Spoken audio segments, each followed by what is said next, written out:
Bonjour à tous, que la grâce et la faveur du Seigneur vous soient multipliées en ce début de semaine. Nous bénissons Dieu pour vous tous qui êtes fidèles à cette émission, ainsi soit-il. Et nous sommes encouragés en voyant les témoignages que nous recevons de partout à travers le monde. Alors, cette semaine, je veux partager avec vous un cri de cœur. Peut-être ça peut nous conduire à la semaine prochaine, si ça dépend. Alors, mon cri de cœur est biblique et en voyant la vie des chrétiens, notre vie aujourd'hui, je vois que mon cri de cœur est aussi fondé. Nous allons prendre d'abord pour commencer un passage biblique, Galates. Dans Galates chapitre 2, verset 21, qui nous dit ceci. Je ne rejette pas la grâce de Dieu, car si la justice s'obtient par la loi, Christ est donc mort pour rien. Alors mon cri de cœur est ceci, Christ n'est pas mort pour rien. Ou je peux mettre ça aussi sous forme d'une interrogation, Christ est-il mort pour rien? Alors, si nous regardons la Bible, je peux dire que Christ est mort pour un but. Il est mort pour quelque chose. Il est mort pour accomplir la préscience de Dieu, le plan que Dieu a préétabli pour le salut, la délivrance et le bien de l'humanité. Mais quand nous regardons aujourd'hui notre vie, la vie des chrétiens, je me pose vraiment la question de savoir, est-ce que réellement, ce que la Bible dit, le but de la mort de Christ, est-ce qu'on voit ça dans nos vies aujourd'hui? Bien-aimés, ailleurs, si nous allons dans 1 Corinthiens chapitre 15, verset 2, la Bible nous dit, votre foi, si telle chose ne se passe pas, alors votre foi est vaine. Je veux dire, si ce qui invalide la mort de Christ invalide aussi notre foi. Parce que le but de notre foi est que les choses pour lesquelles Christ est mort, on puisse voir ces choses dans notre vie.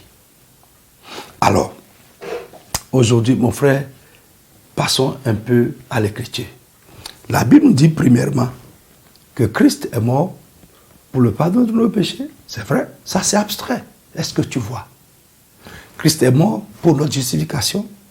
Christ est mort pour nous donner la vie. Tout ça, d'accord. C'est des choses abstraites.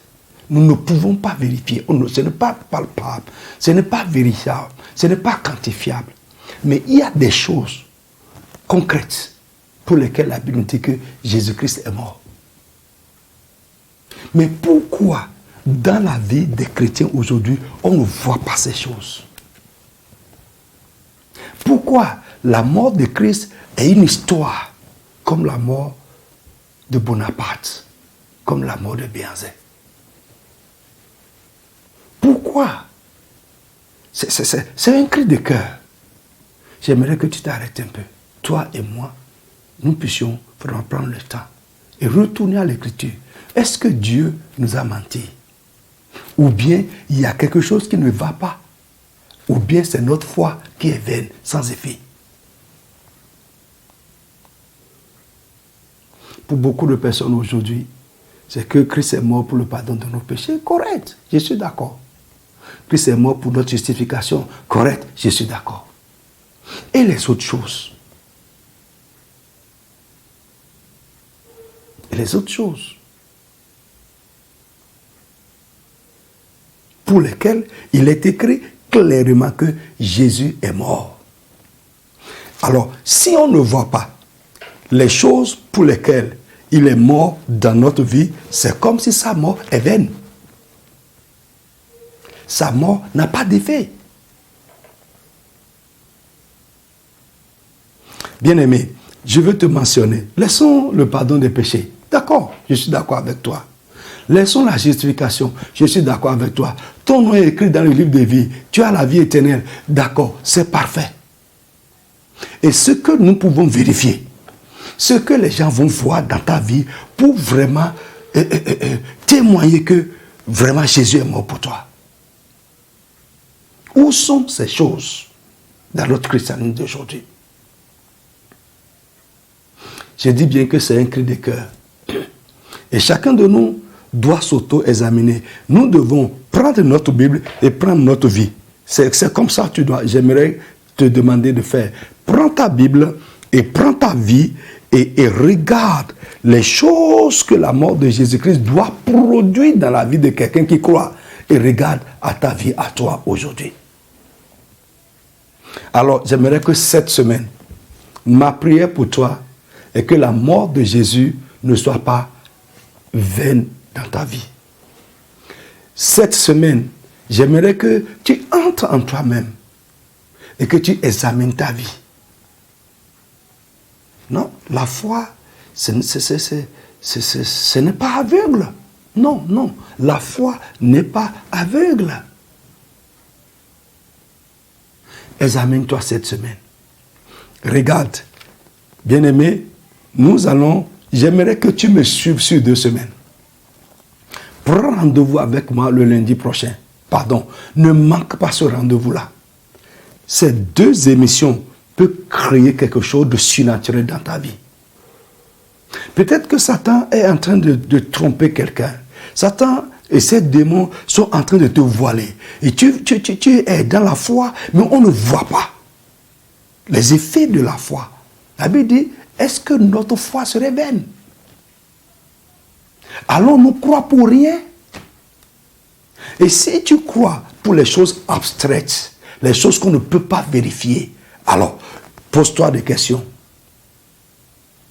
Pose-toi des questions. Si la Bible dit que Christ est mort par exemple, je prends juste un exemple, il est mort pour ta guérison, mais tu es malade. Tu as une maladie que ta foi n'a pas guéri.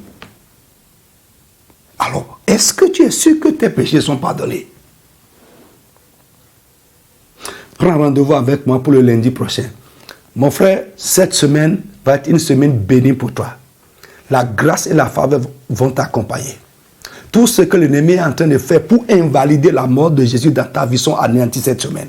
Au nom puissant de Jésus de Nazareth.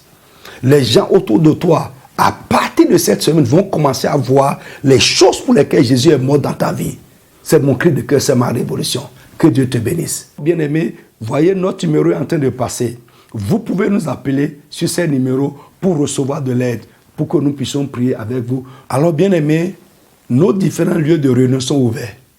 À Cotonou, à Porto-Novo, n'importe où vous êtes, nous vous exhortons à aller aux réunions, les dimanches matins, les mercredis, soit les jeudis, soit etc. Vous allez écouter ces choses en live et nous pouvons prier avec vous et vous aider. Le Seigneur te bénit, il est mort pour toi et sa mort ne sera pas vaine dans ta vie. Amen. Bonne semaine à vous. Population de Cotonou et environ. Vous êtes jeune ou adulte, vous avez la soif de connaître Jésus et expérimenter la puissance de Dieu. Vous êtes lié, affligé ou victime du pouvoir maléfique. Vous avez besoin de l'aide spirituelle? Rejoignez-nous dans nos réunions au Palais de Dieu de la Communauté Internationale de la Rédemption, si à Cotonou, à Sikakodji, dans la 2e rue à gauche, après la voie de la pharmacie Adéchina, en allant à Barreau Militaire. Programme de la semaine, mercredi de 19h à 20h30. Enseignement, combat spirituel et délivrance au Palais de Dieu à Cotonou et les jeudis de 19h à 20h30 à Porto-Novo. Dimanche de 8h30 à 10h30. Culte d'adoration et de louange au Palais de Dieu à Cotonou et de 10h à 12h30 à Porto-Novo. Téléphone plus 229 69 53 55 55. Facebook, Communauté Internationale de la Rédemption officielle. YouTube, CIR TV. L'état dans lequel l'ennemi t'a mis, au nom de Jésus, allez, sois délivré. Venez expérimenter la puissance divine qui transforme votre vie.